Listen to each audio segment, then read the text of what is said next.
Petre, ika-22 ng Pebrero 2026. At ang tema po natin, at siya'y nagutom. 40 araw at 40 gabing nag-aayuno si Jesus. Ang pag-aayuno ay isang disiplinang pang-espiritual na ginagawa bilang pagsisisi sa kasalanan. Sa hindi pagkain, tinatanggihan ng tao ang kanyang sariling dayal. Sa kanyang pagtitiis, higit niyang pinagninilayan ang mga bagay na makalangit. Sa kanyang pagtalikod sa ginhawa, higit niya pinahahalagahan ang mga bagay na hindi nakalupa. Malalim sa pagninilay ang hatid ng pagkagutom. Hamon sa ating lahat ang ginawang pagsakripisyo ng Panginoon. May dalang biyaya ang pagtanggi sa sarili. Ngayong unang linggo ng Kwaresma, pagnilayan natin ang mga bagay na dapat nating tanggihan.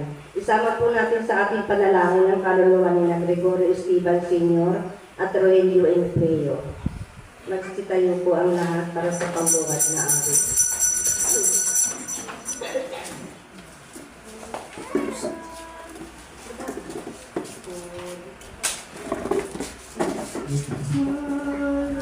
Aming puso,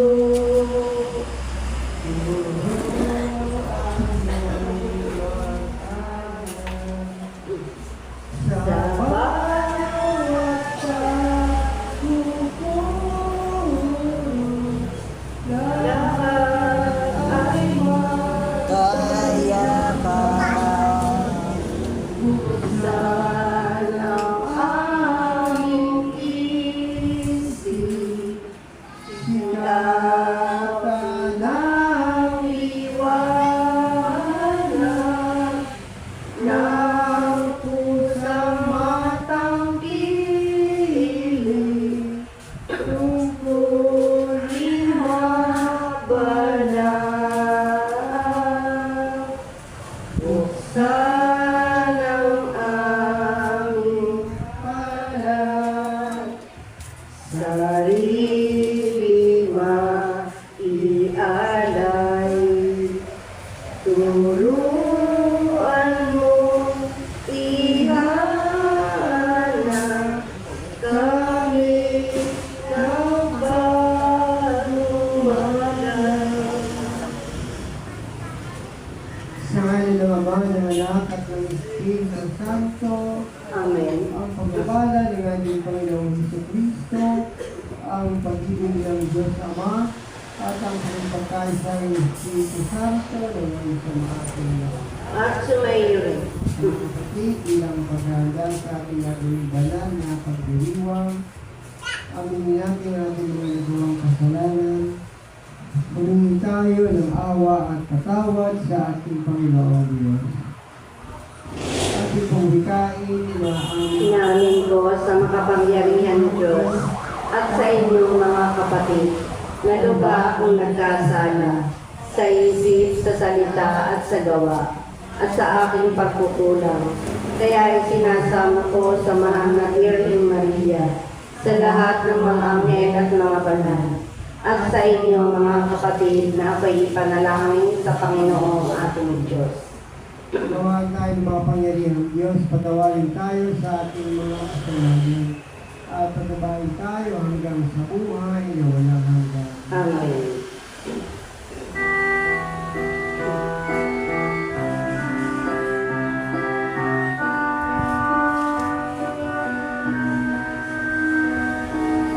Panginoon, kaawaan mo kami.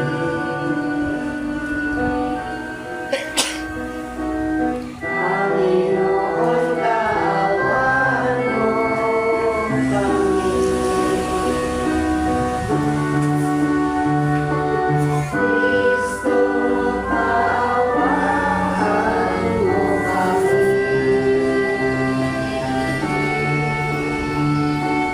Kristo, kaawaan mo kami.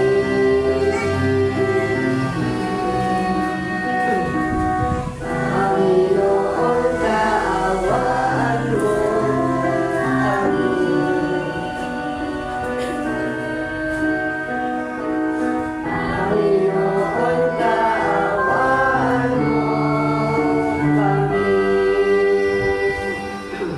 Manalangin tayo, ang naming makapangyarihan sa taong-taong pagdiriwang ng paghahandang 40 araw para sa Pasko ng pagkabuhay.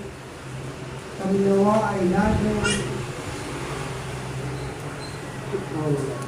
ulat sa pagtuklas sa iwaga ng tagumpay ni Kristo upang masundan namin siya sa pamumuhay na marangal bilang aming tagapamagitan kasama ng Espiritu Santo magpasawalang hanggan. Amen. Magsiupo po, anak. Ang pagkalikha at pagkakasala ng mga unang magulang. Pagbasa mula sa aklat ng Genesis. Nilikha ng Diyos ang tao mula sa alabok, hiningahan sa ilong at nagkakaroon ng buhay. Naglagay ang Panginoon ng isang halaman sa Eden, sa dakong silangan, at doon dinala ang taong kanyang nilalang. Pinasibol niya roon ang lahat ng uring kahoy na nakalulugod sa paningin at masarap ang bunga. Sa gitna ng halamanan, naroon ang puno nagbibigay buhay at ang puno nagbibigay ng kaalaman tungkol sa mabuti at masama. Ang ahas ang pinakatuso sa lahat ng hayop na nilikha ng Panginoon. Minsan tinanong nito ang babae, Totoo bang sinabi ng Diyos na huwag kang kakain na anumang bungang kahoy sa halamanan? Tumugon ng babae, hindi naman. Pinakakain sa amin ng anumang bunga sa halamanan, huwag lamang ang bunga sa puno na nasa gitna niyon. Pag kami raw ay kumain ng bunga nito o humipong man lang sa punong iyon, mamamatay kami. Hindi totoo yan, hindi kayo mamamatay, ika ng ahas. Gayon din ang sabi ng Diyos, sapagkat alam niya kung kakain kayo ng bunga niyon, magkakaroon kayo ng pagkaunawa. Kayo magiging parang Diyos, malalaman ninyo ang mabuti at masama. Napakaganda sa paningin ng babae ang punong kahoy, at sa palagay niya masarap ang bunga nito. Nabuo sa isipan niya na mabuti ang maging marunong. Kaya tumitas siya ng bunga at kumain. Kumuha rin siya para sa kanyang asawa at kumain din ito. Nagkaroon niya sila ng pagkaunawa matapos kumain. Noon nila nalamang sila'y hubad. Kaya kumuha sila ng dahon ng igos, pinagtagni-tagni at ginawang panakit sa katawan. Ang salita ng Diyos. Salamat sa Diyos, sa wika mong banal. Salamat po. Salamat sa Diyos, salamat sa Diyos, sa bugtong mong anak. Salamat po. Salmong tugunan ay tutugon po natin. Poon iyong kaawaan, kaming sa iyo'y nagsisuway. Poon iyong kaawaan, kaming sa iyo'y nagsisuway. Ako'y kaawaan o mahal kong Diyos, sang-ayon sa iyong kagandahang loob. Mga kasalanan ko'y iyong pawiin, ayon din sa iyong pag-ibig sa akin. Linisin mo sana ang aking karumhan, at ipatawad mo niya rin kasalanan. Tugon, poon iyong kaawaan, kaming sa iyo'y nagsisuway. Ang pagsasalansang ko ay kinikilala at laging nasa isip ko at alaala. Sa iyo lang ako nagkasalang tunay at ang nagawa ko di mo nagustuhan. Tugon, poon iyong kaawaan, kami sa iyo nagsisuway. Isang pusong tapat sa aking likhain, bigyan mo o Diyos ng bagong damdamin. Sa iyong harapay, huwag mo akong alisin, ang Espiritu mo ang papaghariin. Tugon, poon iyong kaawaan, kami sa iyo nagsisuway. Ang galak na dulot ng iyong pagliligtas, ibalik at ako ay gawin mo tapat. Turuan mo akong makapagsalita, pupurihin ka sa gitna ng madla. Tugon, poon kaawaan, kami sa iyo nagsisuway. Sa pagdami ng pagsuway, lalong dumami ang kaloob ng kapatawaran. Pagbasa mula sa sulat ni Apostol San Pablo sa mga taga-Roma. Mga kapatid, ang kasalanan pumasok sa sanlibutan sa pamamagitan ng isang tao at ang kamatayan sa pamamagitan ng kasalanan niya. Dahil dito lumaganap ang kamatayan sa lahat ng tao, sapagkat ang lahat ay nagkasala. Nasasanlibutan na ang kasalanan bago pa ibinigay ang kautusan. Ngunit walang pinananagot sa kasalanan kung walang kautusan. Gayunman, naghari ang kamatayan mula kay Adan hanggang kay Moises. Kahit sa mga tao na napagkakasala ay di tulad ng pagsuway ni Adan. Si Adan ay animo isang darating, ngunit magkaiba ang dalawang ito, sapagkat ang kagandahang loob ng Diyos ay higit na di hamak kaysa pagsuway ni Adan. Totoong nagdala ng kamatayan sa marami ang pagsuway ni Adan, ngunit malaki ang kahigitan ng kagandahang loob ng Diyos at ng kaloob na dumating na napakarami sa pamamagitan ng isang tao, si Jesucristo. Ang kaloob ay higit na di hamak kaysa binunga ng pagsuway ni Adan. Nagdala ng hatol na kaparusahan ng kanyang pagsuway, ngunit ang kaloob na dumating sa kabila ng maraming pagsuway ay nagdulot ng kapatawaran. Sa pamamagitan ng isang tao, si Adan naghari ang kamatayan dahil sa kanyang kasalanan. Ngunit sa pamamagitan din ng isang tao, si Jesucristo higit ang kinamtan ng mga pinaghahabagan, sila'y maghahari sa buhay. Kaya laki ng kahigtan ng pagkapalang ito kaysa kasawi ang iyon. Kaya kung paanong nagbunga ang kaparusahan sa lahat ng kasalanan ng isang tao, ang pagkamatuwid naman ng isang tao ay nagdulot ng kapatawaran at buhay sa lahat. Sapagkat sa pagsuway ng isang tao ay marami ang naging makasalanan, gayon din naman marami ang pawalang sala sa pagsunod ng isang tao. Ang salita ng Diyos. Nagsitayo po.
Ay 40 araw na nag-ayuno at siya ay nagtiis ng tukso.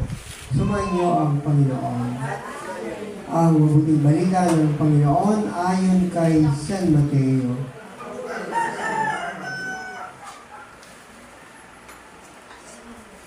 Noong panahong iyon, si Jesus ay dinala ng Espiritu sa ilang upang tuksohin ang diablo.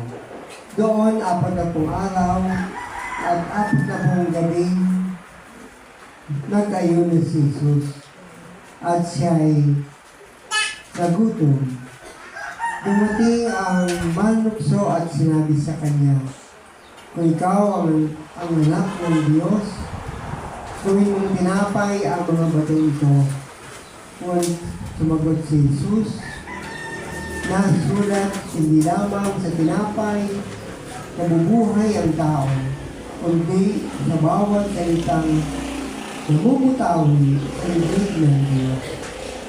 Pagkatapos ito ay dinala siya ng diablo sa taruktok ng templo sa banal na lungsod. "Kung ikaw ang anak ng Diyos," sabi sa kanya, "magpatahimik ka, sapagkat nasulat, ipinagbilin niya sa kanyang mga anghel na ingatan ka, alayin kanila upang hindi ka matisod sa bato." Sumagot si Jesus, "Nasulat din naman, huwag mong subugin ang Panginoon mong Diyos." Pagkatapos nila din siya ng diablo sa isang napakataas na bundok.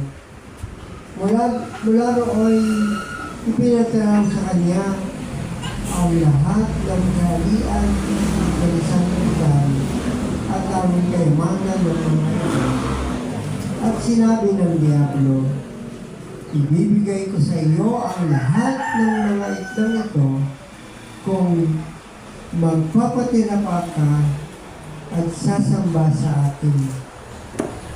Sumagot si Jesus, lumayas ka, Satanas, sapagkat nasulat ang iyong Diyos at Panginoon ang sasambahin mo.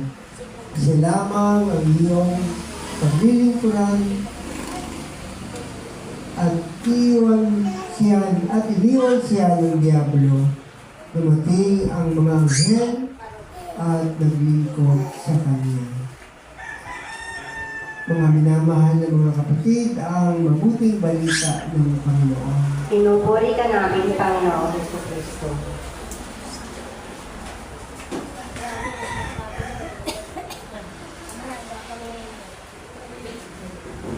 Magandang hapon sa inyong lahat. Ito po ang unang linggo ng Kwaresma. Ang tatlong tukso ni Jesus ay sumasalamin sa panloob na pagsubok ng tao. Inilalagtad nito ang tanong kung alin ang tunay na mahalaga sa buhay ng tao.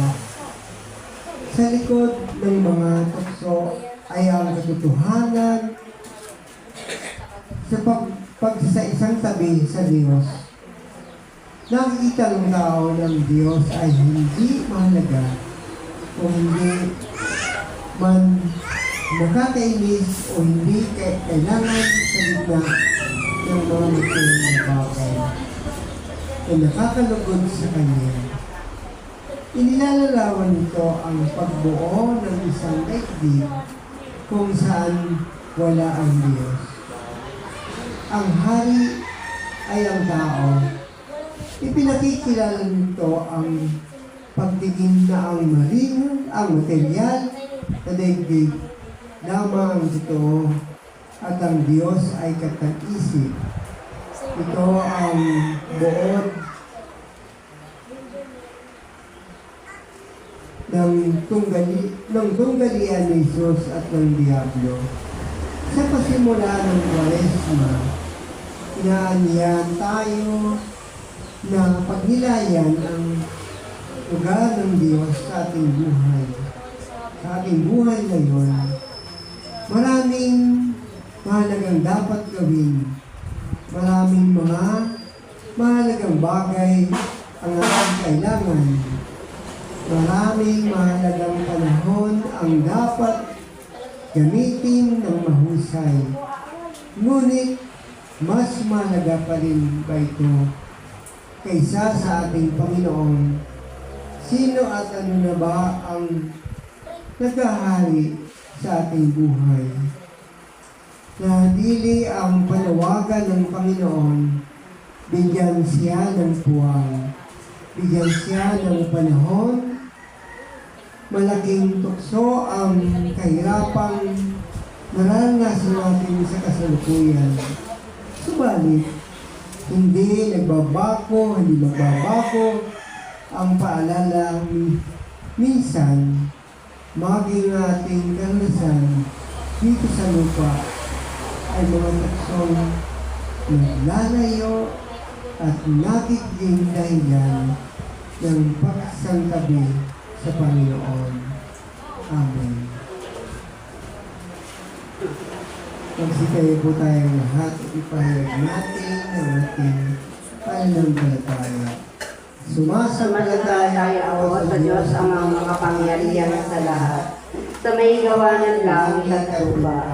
Sumasampalataya naman ako kay Jesucristo, isang anak ng Diyos, Panginoon nating lahat. Nagkatawang tao siya na lamang ng Espiritu Santo. Pinanganak ni Santa Mariang Virgen, pinagpakasakit sa atol ni Poncio Pilato. Ipinako sa krus na matay dilim. Nanaos sa kinaloonan ng mga limao. Nang may 3 araw na buhay na magmuli, umakyat sa langit, naluklok sa kanan ng Diyos amang makapangyarihan sa lahat. Doon magmumula paririto at uoko sa nabubuhay at namatay na tao. Sumasampalataya naman ako sa Diyos Espiritu Santo, sa banal na simbahang katolika, sa kasamahan ng mga banal, sa kapatawaran ng mga kasalanan, sa pagkabuhay na maguli ng mga matay na tao, at sa buhay na manananglan. Amen. Mga kapatid, sa ating ganang sarili ay hindi natin kapag tatagumpayan ang tukso ng Diablo. Kaya naman tayo ay magpatulong sa ating Panginoon Jesus na sa kanyang angking katapatan sa Ama ay hindi madala, ay hindi madaig, ay hindi nadaig ng pangdaraya ng kaaway. Sa bawat panalangin po ang ating itutugon, iadya mo kami sa masama, Panginoon. Iadya mo kami sa masama, Panginoon. Ipanalangin natin ang simbahan upang sa kapangyarihan nitong magpalayas ng demonyo sa pangalan ni Jesus, ay mapalaya nito ang mga pinahihirapan ng ampon ng kasamaan sa iba't ibang kapamaraanan. Manalangin tayo sa Panginoon. Iadya mo kami sa masama, Panginoon. Ipanalangin natin ang sangkatauhan upang huwag nitong talikuran ang lumikha kapalit ng materialismo at huwag na kalayaan na siyang ugat ng kauntagan at kalungkutan ng tao. Manalangin tayo sa Panginoon. Iadya mo kami sa masama, Panginoon. Ipanalangin natin ang mga tao nagsisikap na mamuhay ng tapat sa gitna ng kahirapan upang huwag siyang matukso na gumawa ng masama kapalit ng kayamanan, kaalwanan at kapangyarihan. Manalangin tayo sa Panginoon. Iadya mo kami sa masama, Panginoon. Ipanalangin natin na huwag natin subukin ng awa at kabutihan ng Diyos sa pamamalagi natin sa estado ng kasalanan. Makalapit nawa tayo sa kanito ng kumpisan, taglay ang tunay na pagsisisi at pangako ng pabagong buhay. Manalangin tayo sa Panginoon.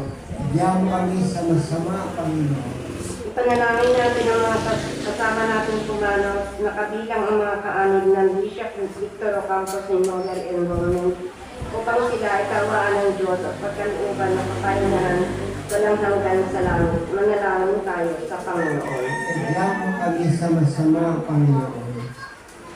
Ating pong idalangin ang ating mga pansariling kahilingan.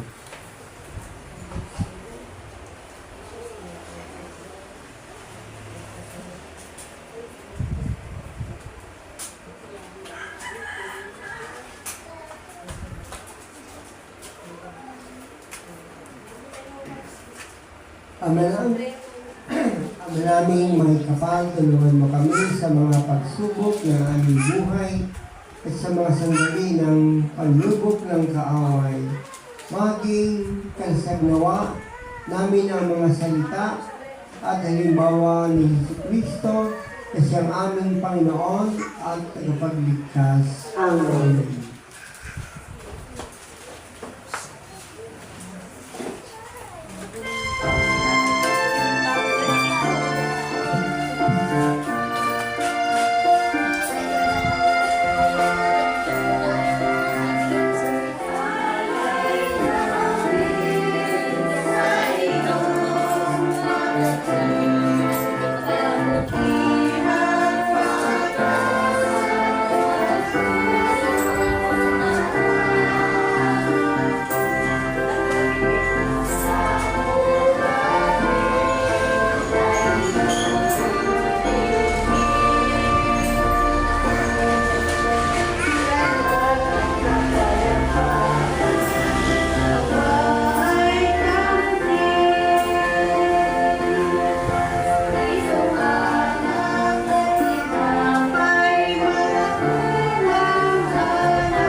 sa iyo, Banal.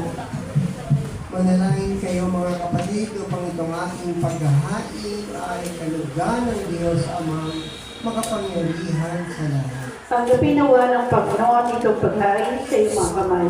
Sa kapurihan niya at karangalan sa ating kapakinabangan at sa buong sambayanan niyang banal. Ama namin lumikha, gawin mong kami malapat, paghain sa pagdiriwang namin ngayon sa pagsimula ng banal na panahon ng 40 araw ng paghahanda para sa Pasko ng pagkabuhay sa pamamagitan ni Jesucristo kasama ng Espiritu Santo magpasawalang hanggan. Amen. Sumainyo ang Panginoon. At sumainyo rin. Itaas sa Diyos ang iyong puso at diwa. Itilaas na namin sa Panginoon. Pasalamatan natin ang Panginoong ating Diyos. Marapat na siya'y pasalamatan. Ama namin makapangyarihan, tunay ang marapat na ikaw ay aming pasalamatan sa pamamagitan ng iyong anak na aming Panginoong Jesucristo. Kaya kaysa ng mga anghel na nagsiawit sa iyo ng walang humpay sa kalangitan, kami nagbubunyi sa iyong kadakilaan.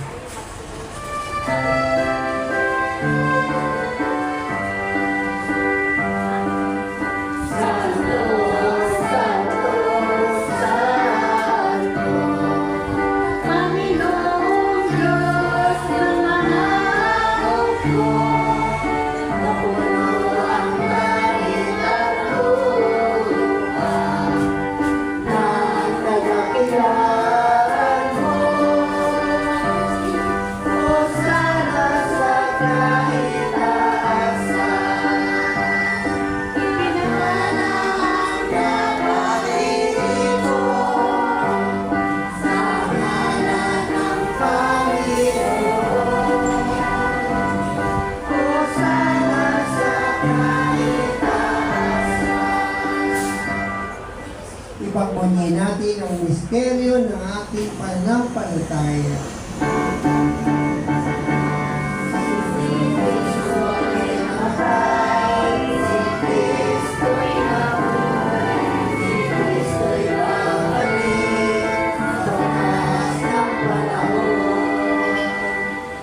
Ama, ginagawa namin ngayon ang pag-alala sa pagkamatay at muling pagkabuhay ng iyong anak. Kaya tinali namin sa iyo ang tinapay na nagbibigay buhay at ang kalis na nagkakaloob ng kaligtasan. Nagpapasalamat kami sa iyo sapagkat minarapat mo kaming tumayo sa harap mo upang maglingkod sa iyo. Isinasamo namin kami magsasalo-salo sa katawan ng dugo ni Kristo ay maputlog sa pagkakaisa sa pamamagitan ng Espiritu Santo. Ama, lingapin mo ang iyong simbahang laganap sa buong daigdig. Puspusin mo kami sa pag-ibig. Kaysa ni Leo na aming Santo Papa, ni Eugenius na aming Obispo at ng kanang kaparian. Alalahanin mo rin ang aming mga kapatid na nahinday na may pag-asang sila'y muling mabubuhay, gayon din ang lahat ng mga pumanaw.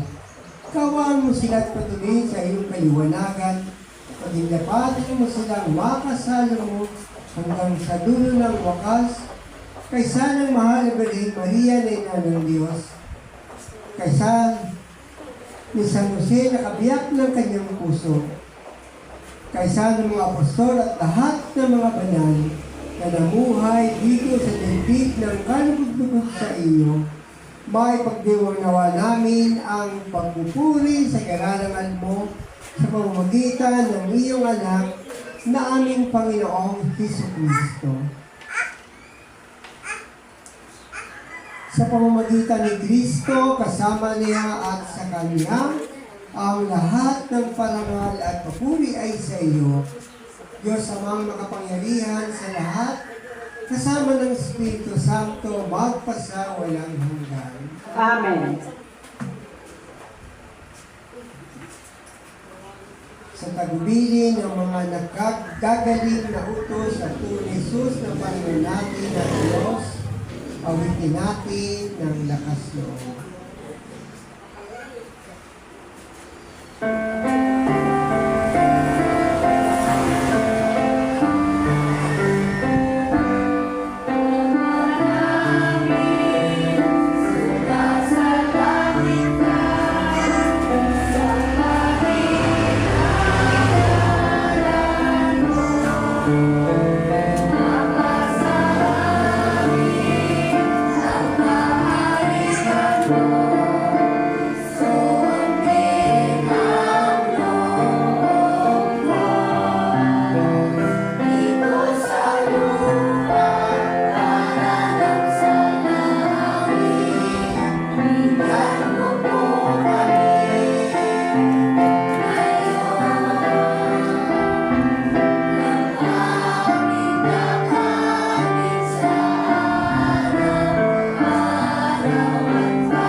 at araw-araw iligtas sa kasalanan sapagkat aming pinananabikan ang dakilang araw na balik ng iyong anak na aming Panginoong Hesus Kristo.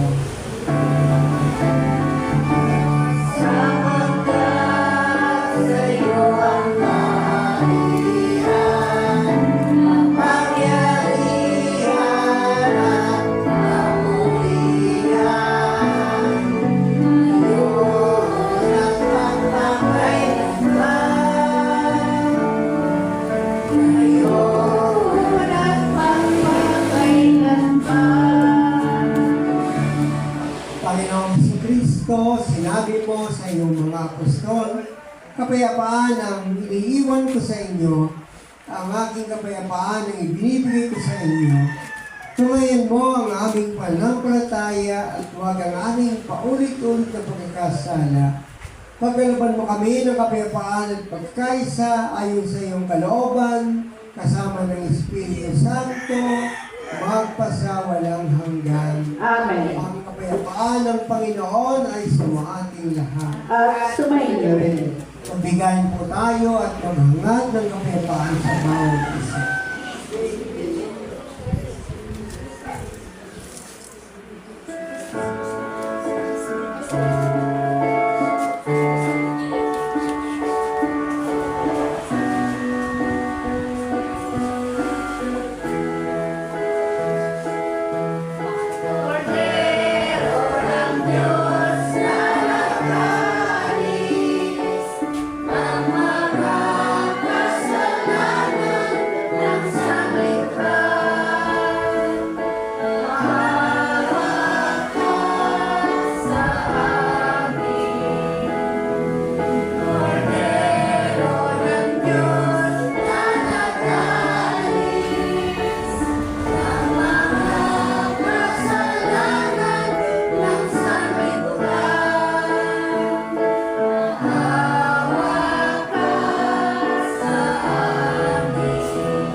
Mga kapatid, ito si Kristo, ang Kordero ng Diyos.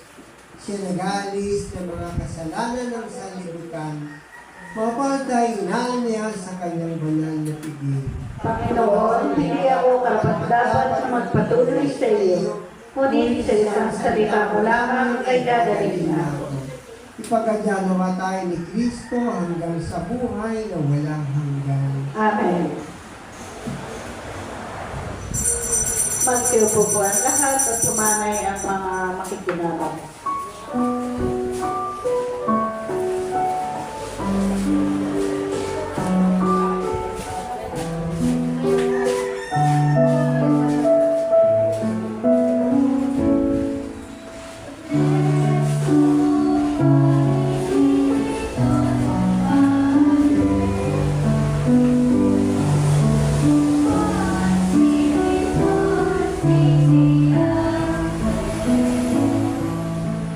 Sweet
tayo po ang lahat.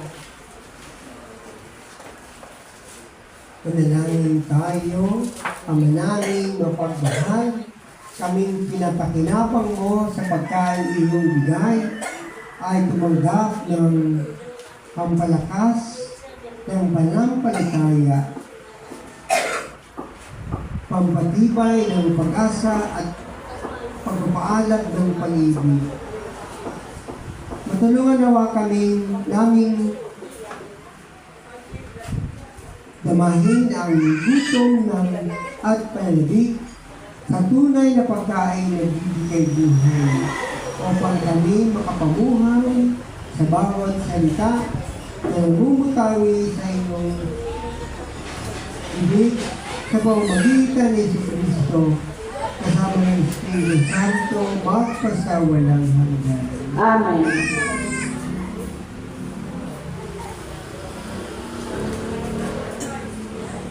Magsitin natin.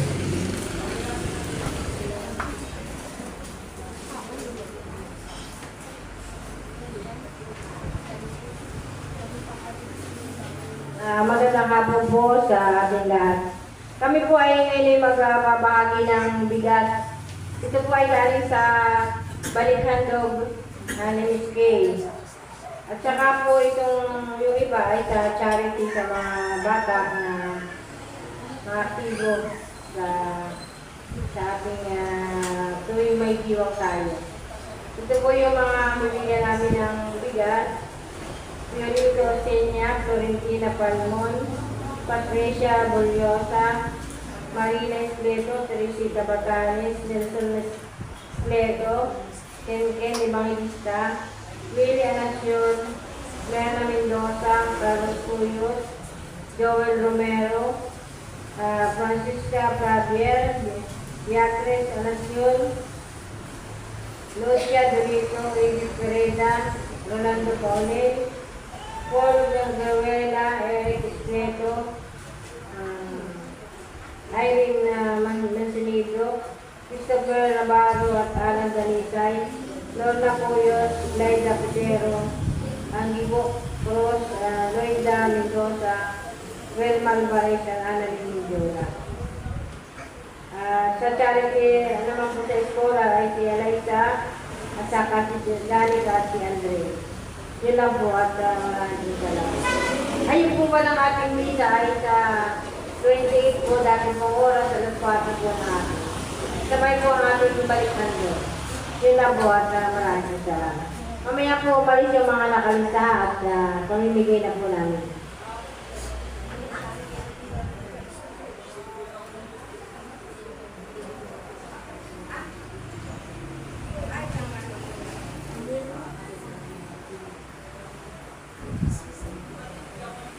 Yung pong palaki ba ay mga PWD, yung mga nakasama dito. Hindi lang po nagbukod-bukod ay. Kaya tuloy-tuloy yung aking. Kaya yun lang po at marami. Yung mga PWD. Pagsi tayo po ang lahat. Siguro po yung mga PWD, hatid nila ang sa bahay.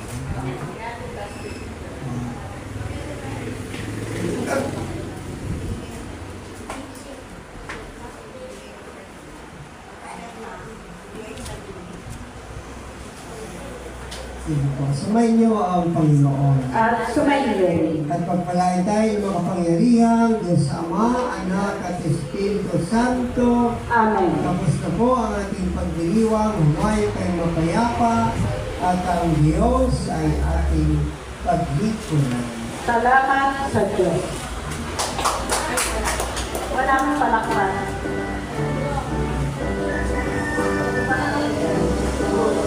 Sabay ako kalong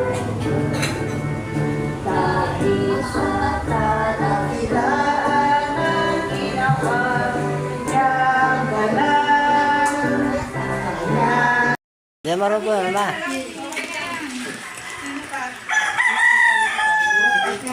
Dito wala yata akong bulpin, isang bulpin. Oo. Oh. Ito. Ate yun siya. Hindi na. Doon kay Mabi Kapito na. Oh. Thank you.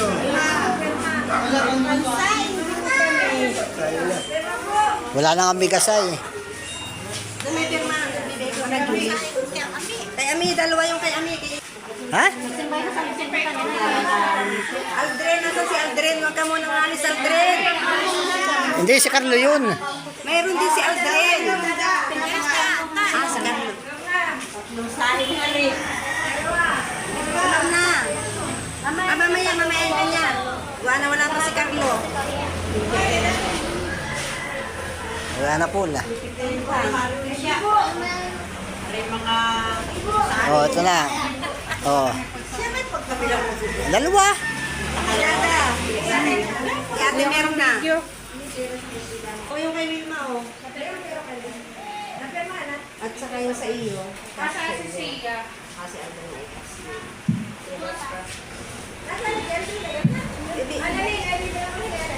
Picture si Annalyn. Oh. Ayan, oh, kaway ka. Oh, kaway. Papasa natin ito kay na Julie. Kaway. Nasaan na si Ila? Ipapasa natin yan sa group chat. Sino? Hindi yan. Sino ka ba?